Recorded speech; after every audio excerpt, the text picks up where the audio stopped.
Intermission has arrived during today's broadcast concert by the Philadelphia Orchestra, and here is our intermission host, the chairman of the Fine Arts Department at LaSalle College, George Deal. Thank you, Jim. Claudio Abbado is guest conducting this Philadelphia Orchestra and has just concluded the first half of an all-Russian program. Mr. Abbado, as I'm sure most of our listeners know from previous appearances here, in fact, he's been on the intermission microphones at least once before this appearance, is music director of La Scala in Milan and permanent conductor of the Vienna Philharmonic. Mr. Abbado, I'm intrigued with the Mussorgsky pieces. I mean, the Alexander Nevsky, I think most of our listeners who generally listen to classical music, they know the Alexander Nevsky and they know the Lieutenant Kijé suite, but the Mussorgsky four choruses are a bit unusual. Yes, it's unusual pieces. The Mussorgsky wrote for Salammbô opera. He didn't finish the opera. There are more music than this chorus that I find in Moscow. And the Oedipus Rex is a music he wrote for the theater piece of Sophocles. And the other one is Sennacherib, he wrote for the theater, and Joshua. Joshua is the same music of Salammbô opera, another chorus from Salammbô. Mm-hmm. So do they belong together as a unit of four? No. In other words, you selected them, is that? Yes, there are four pieces for chorus and the orchestra that Mussorgsky wrote for different pieces. Right. One is original, I think. No, they are all original. Oh, yeah, but I mean the orchestration. The one is not from an opera. No, Oedipus Rex he wrote for the theater pieces. Oedipus Rex, you know, the Sophocles. Yes, the Sophocles tragedy. But Salammbô is an opera that Mussorgsky didn't finish. But it is more music that he wrote. Beautiful music. Have you conducted them before? Yes. We did in Europe sometimes, but we played already in United States. I did with New York Philharmonic 5 or 6 years ago. I see, yes. Because I notice it's listed in the program as being a first performance for the Philadelphia Orchestra. In Philadelphia, yes. And I was simply going to ask you whether every time that you have conducted these four Mussorgsky pieces, it has been a first performance. I think the first performance in New York was. That was 4, 5, 6 years ago with New York Philharmonic. I'm sure everyone interested in Mussorgsky, knowing what has happened to so much of Mussorgsky's music, are these original orchestrations by the composer? There are two original, two from Rimsky-Korsakov. Like, you know, Rimsky did the first orchestration of Boris and Kovanchina. But now some opera house play the Boris, the original orchestration of Mussorgsky, or Shostakovich orchestration. We're finally getting around to hearing the original Mussorgsky, which is not bad. Oh, it's wonderful. Yes. I like that. Can you tell the difference in orchestration? I'm sure you can. Yes, like Mussorgsky used more brilliant orchestration, like he used more percussions and more. You say Mussorgsky? No, Rimsky. Rimsky. I said Mussorgsky. Well, I couldn't understand. No, Rimsky-Korsakov used much more brilliant orchestration. Like Mussorgsky likes, for example, violas and cello, dark sound of the string. And Mussorgsky orchestration, I think, this sound more deep. I like his music. I would like to get back to something that you are again thoroughly familiar with, since you function as music director of La Scala in Milan. By the way, is there also an artistic director at La Scala? Does that imply? It doesn't imply, but can there be a conflict of judgment between the music director and the artistic director? We need artistic director because, you know, La Scala, we have opera, ballet, and concerts, and piccola scala, and I can't do everything. No? We need an artistic director to take care of this thing, but normally we choose together the programs, like we do for concert, the cycle of Mahler symphony, or the Viennese school, or the Bruckner symphony. And the opera too, which is together the conductors and the soloist. But then when you have to fix everything, little thing like in the ballet, I don't take care of this thing. It's the artistic director of the care. Is Paolo Grassi or Grossi? Paolo Grassi is the superintendent. Is superintendent. Yeah. Is he still general manager? Yes. Because I did save a newspaper clipping from the New York Times of 1972. I don't know how long. Is his name Grassi or Grossi? Grassi. How long he's been general manager, but I think this came out around the time when he was appointed Yes, to that post. was appointed in 72, yes. Yeah. And I think he is the one, was he not, who was largely responsible for bringing you into La Scala? No, I was already in La Scala. Oh, you were already there. I was in, first time I conducted was 63, 64, but then I was already permanent conductor in 68 and music director in 71. Mm-hmm. So. Mm-hmm. Apparently, he was very much interested in changing a number of things at La Scala.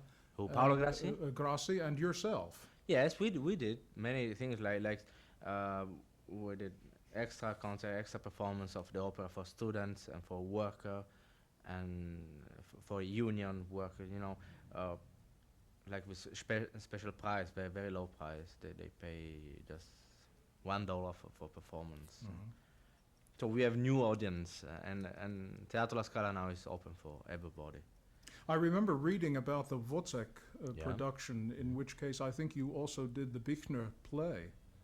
Wasn't the Georg Bichner play done Oh as, yes, as a separate we performance? did something to prepare the audience for Wozzeck. We played in a piccola scala, Buchner, on stage in the theater pieces, and also we did many conferences to prepare the audience, and we showed a film about Wozzeck. So every thing that is possible to help the audience to understand better. So the repertory is definitely moving away from Giordano and Mascagni and Yes, Rossini. no, we did, yeah. We play a lot of Rossini. Right. We did new editions from the original of Cenerentola, Italiani in Algeria, and Barbiere di Siviglia. But also we play a lot of modern music too. Like we'll do next season a new opera of Nono, and in 2 seasons a new opera of Berio. Our guest is Claudio Abbado, who's guest conducting this Philadelphia orchestra, and we'll be back in just 60 seconds. We pause now during the intermission feature of this broadcast concert by the Philadelphia Orchestra for station identification. This concert is coming to you from the Academy of Music in Philadelphia.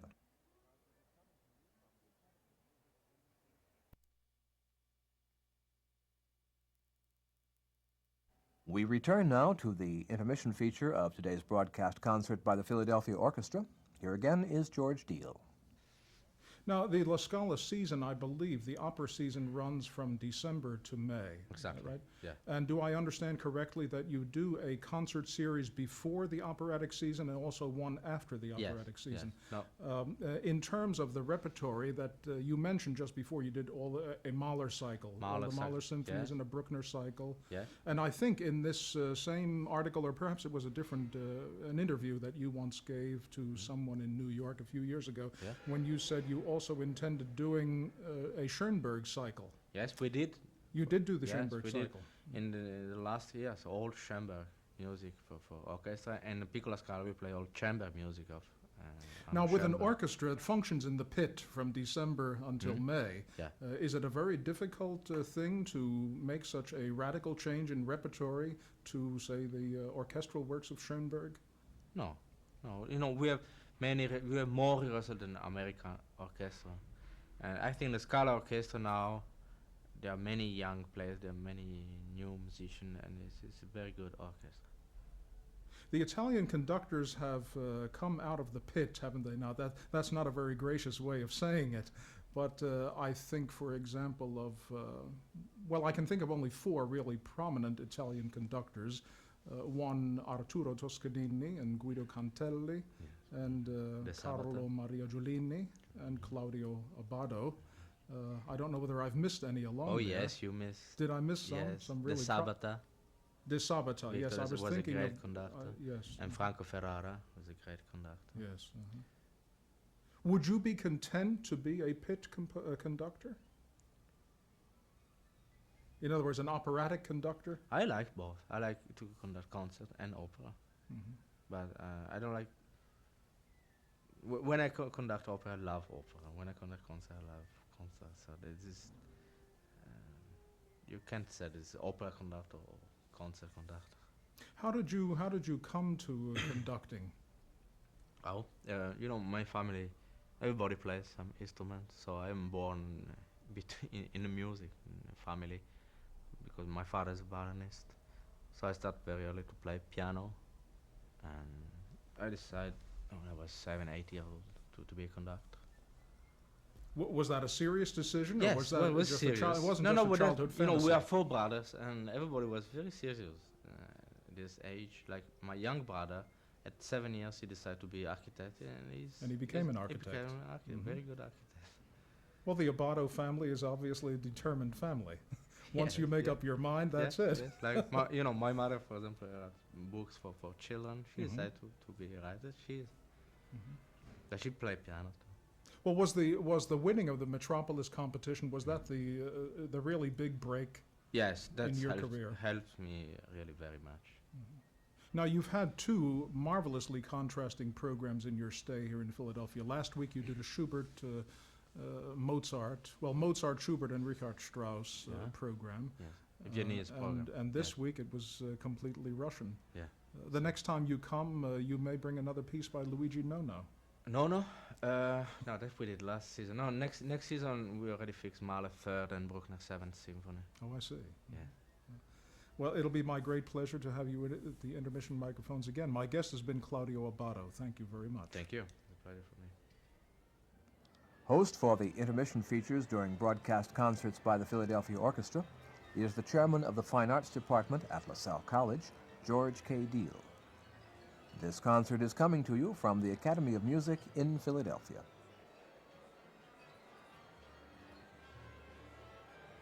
You're listening to a concert by the Philadelphia Orchestra, Eugene Ormandy, music director and permanent conductor. Today's concert is under the direction of Claudio Abbado, music director of La Scala Milan and permanent conductor of the Vienna Philharmonic Orchestra. Mr. Abbado will conclude this concert in a few moments with Prokofiev's cantata Alexander Nevsky, in which the Philadelphia Orchestra will be assisted by the Mendelssohn Club of Philadelphia, Robert Page, director, and the contralto Birgit Finila. In 1938, the great film director Serge Eisenstein asked Prokofiev to compose music for a picture about Alexander Nevsky, and the composer accepted with enthusiasm. His ideas about music for movies had changed a good deal since he had composed the scores for Lieutenant Kija in 1933 and The Queen of Spades in 1936. The working arrangement between Prokofiev and Eisenstein was more like that of an opera composer and librettist than one might have expected between director and composer on a film project. Eisenstein's outline of a scene would bring forth from Prokofiev a musical sketch that would serve as further stimulus to the shaping of the action itself. More than a few parts of the director's original draft were discarded as fresh and exciting ideas grew out of the give and take between him and the composer.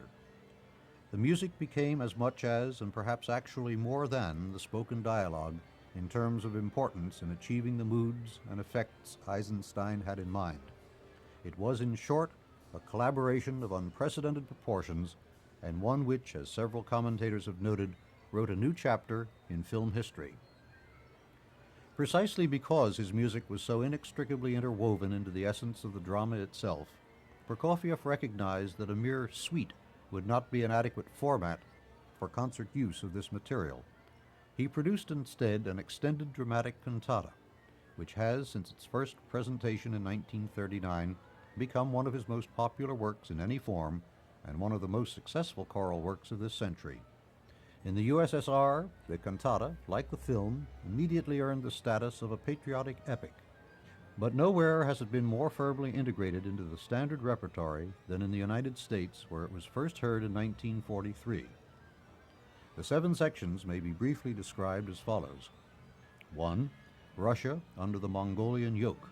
Music for the film's opening scenes, written to reflect Eisenstein's description, woeful traces of the ravages wrought on Russia by the Mongols. Heaps of human bones, swords, rusty lances, fields overgrown with weeds, and the ruins of burned villages. 2. Song about Alexander Nevsky. The chorus sings of the battle on the Neva, which brought Alexander his surname, and issues a call to arms in defense of Novgorod. 3. The Crusaders in Pskov. To the devastation pictured in the first section, the oppression of the conquering Teutonic Knights is added here. Smug and hypocritical, they chant in Latin between statements of an invader's theme by the horns and trombones. 4. Arise, ye Russian people, a more expansive call to arms in the traditional Russian heroic frame. 5. The Battle on the Ice. This climactic section of the cantata is a self-contained tone poem. The dawn mists over the frozen lake are chillingly evoked, and then the two armies lumber into action from opposite banks, the crusaders elaborating on the chant heard earlier.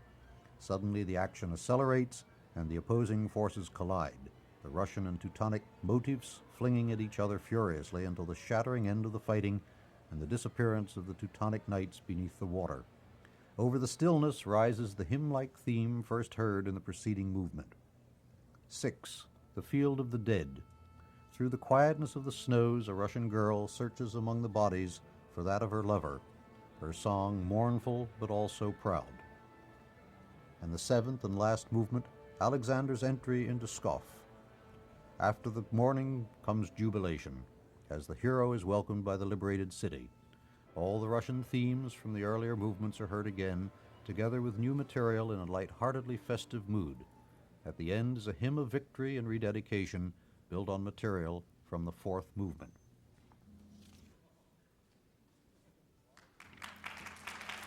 The applause of the Academy of Music audience marked the entrance of contralto Birgit Finila and guest conductor Claudio Abbado. With Miss Finila as soloist, Mr. Abbado conducts Philadelphia Orchestra and the Mendelssohn Club of Philadelphia, Robert Page director, in Prokofiev's cantata Alexander Nevsky, Opus 78.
Claudio Abbado conducted the Philadelphia Orchestra, and the Mendelssohn Club of Philadelphia, Robert Page director, in Prokofiev's cantata, Alexander Nevsky, Opus 78. The contralto soloist was Birgit Finila.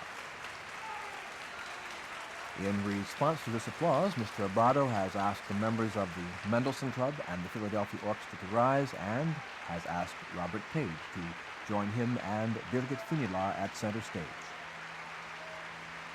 In a few moments, we'll return with news of the next broadcast by the Philadelphia Orchestra. This concert is coming to you from the Academy of Music in Philadelphia.